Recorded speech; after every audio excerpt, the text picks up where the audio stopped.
Harry Maguire, Jared Bowen, Cole Palmer, Morgan Gibbs-White, Lewis Hall, Phil Foden. Semua ni adalah England players yang tak akan pergi ke World Cup.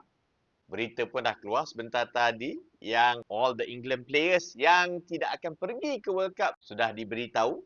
Harry Maguire pun sendiri dah post at his personal page performance dia bersama Manchester United.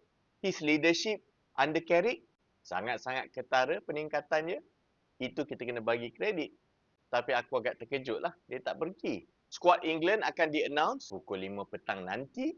Dan berita players Thomas Tuchel bawa ke World Cup nanti adalah Ivan Toney yang main di Al-Ahli. Pemain Arsenal, Eberechi Eze yang main beberapa kerat saja untuk Arsenal.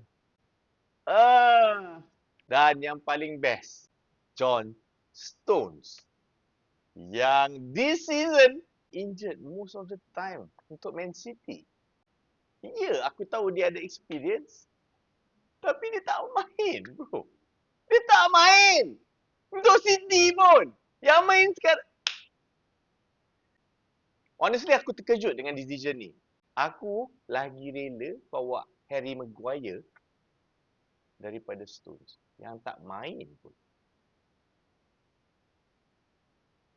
Maybe aku tak tahu apa Mamat Jerman ni tahu. Kita tengok sajalah nanti.